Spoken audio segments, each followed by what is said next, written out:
दोस्तों, इजराइल से यूक्रेन के लिए एक बहुत ही बुरी खबर आई है। इस खबर के अनुसार दोस्तों बताया जा रहा है इजराइल ने यूक्रेन के सारे रिफ्यूजीज को देश छोड़ने का आदेश दे दिया है। ये आदेश क्यों दिया है और ऐसा क्या हो गया है इजराइल और यूक्रेन के बीच कि यूक्रेन के लोगों को इजराइल भगा रहा है। दोस्तों, जब ये जंग शुरू हुई थी तो मैं आपको बता दूं इजराइल और यूक्रेन में एक कॉन्ट्रैक्ट साइन हुआ था। इस कॉन्ट्रैक्ट के बीच जो यूक्रेन के रिफ्यूजीज हैं वो इजराइल में जाके रह सकते थे, लेकिन साल का अंत अब आ चुका है तो इजराइल ने कह दिया कि इस कॉन्ट्रैक्ट का ये एंड करते हैं। और अभी तक बताते हैं दोस्तों यूक्रेन के जो रेफ्यूजी हैं वो इजराइल के अंदर 15,000 की संख्या में है। हालांकि यूक्रेन इन्हें रेफ्यूजीज मानता है, लेकिन इजराइल इन्हें रेफ्यूजी का दर्जा नहीं, इन्हें गेस्ट का दर्जा देता है। अगर आप किसी देश को, एक देश के लोगों को रेफ्यूजी का दर्जा दे देते हो तो वो आपकी जिम्मेदारी हो जाती है उनके खाने पीने रहने का देखना।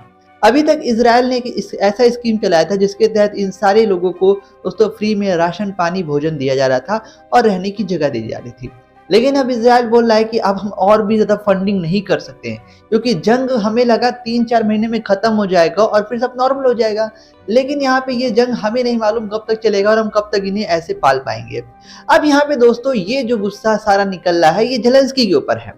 भाई साहब, आप जान रहे हो आपकी मैं जनवरी की बात शुरू करता हूँ ना। रशिया और यूक्रेन के रिलेशंस बहुत अच्छे थे, कोई बहुत बड़ा कॉन्फ्लिक्ट नहीं था, छोटे मोटे डिस्प्यूट थे। लेकिन भाई रशिया, आप जान रहे थे कि अगर आप नाटो ज्वाइन करोगे तो रशिया आप पर हमला करेगा, और जब करेगा तो आप पिटोगे।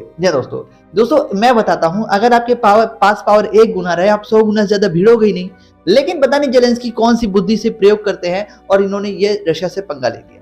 अब ये वॉर कब तक जाएगा नहीं मालूम, लेकिन इस वॉर में कितने लोग सफर करेंगे वो करोड़ों की संख्या में हो सकते हैं। और यहाँ पे यूक्रेन का एक गलत फैसला कैसे आज डेट में इनके लिए खुद ब खुद यहाँ पे प्रॉब्लम बन चुका है।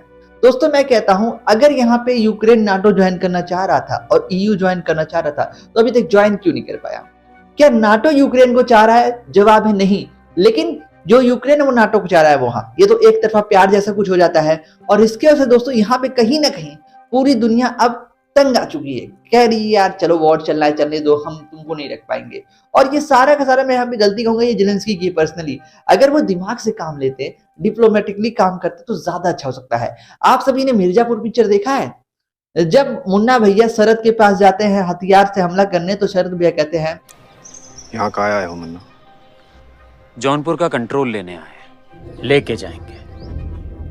और उस सारे कार्यक्रम में अगर ये तुम्हारे 2-4 लोग शहीद भी हो गए तो शोक सभा तो चल ही रही है, 2 मिनट का मौन उनके लिए भी हो जाएगा। लेकिन जब गोलियां चलेंगी नहीं तो लोग निपटेंगे काहे मुन्ना? तुम कंट्रोल लेने आए हो ना, मना तो किए नहीं। हम जौनपुर चलाएंगे हमारे नीचे काम करके, लेकिन हमारे ऊपर मिर्जापुर का हाथ रहना चाहिए। जब गोली चलेगी नहीं तो मौत कहां से होगी? हम तुम्हारे अंडर में काम करेंगे। तो कुछ टाइम हमें यहाँ पे दिमाग लगाने काम करना चाहिए। लेकिन नहीं भैया, ज़ेलेंस्की कॉमेडी करते हैं, उनको कहाँ ये समझ जाएगी ये सारी बातें। दोस्तों जो यूक्रेन के रेफ्यूजी है उनके लिए हम बहुत ज्यादा इसमें सिंपैथी गेन करते हैं, क्योंकि यार वो बेचारे जाए तो जाए कहाँ, ये एक सवाल है। दोस्तों खबर थी वर्ल्ड फोरम्स की तरफ से, और भी ऐसे खबरों में बने रहने के लिए सब्सक्राइब वर्ल्ड फोरम्स। मिलेंगे अगली वीडियो में, धन्यवाद।